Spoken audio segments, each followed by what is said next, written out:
Shooting stars are often misunderstood.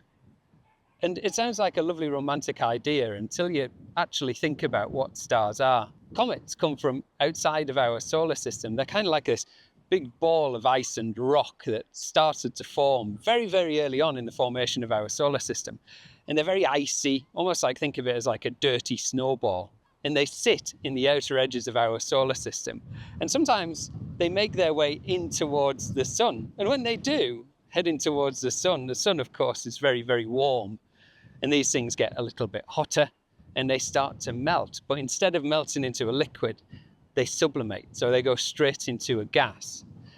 Now, all of that dirt that's held in place by that ice, imagine now, as it's shrinking down, it gets left behind and they leave these little dirty trails behind them. A little bit like, I need a rock and another rock. I need 2 rocks. I haven't got any rocks. I need some rocks. Imagine this little rock here is Earth. And then this little bit of driftwood here is the sun. We, of course, are going around the sun every year.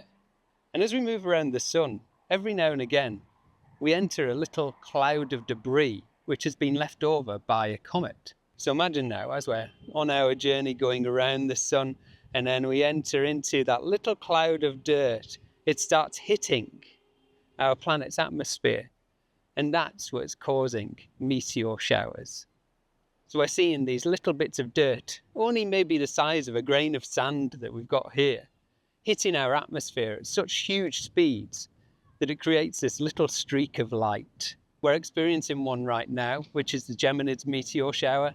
And then as we get into the new year, there's more and more meteor showers as the year goes on, and we experience the same meteor showers throughout the year, every year. This one's a particularly good one tonight, because there's no moon in the sky, which means these little tiny bits of dirt are going to shine even brighter than they would have otherwise with the moon out. The Geminids is also one of the busier meteor showers of the year.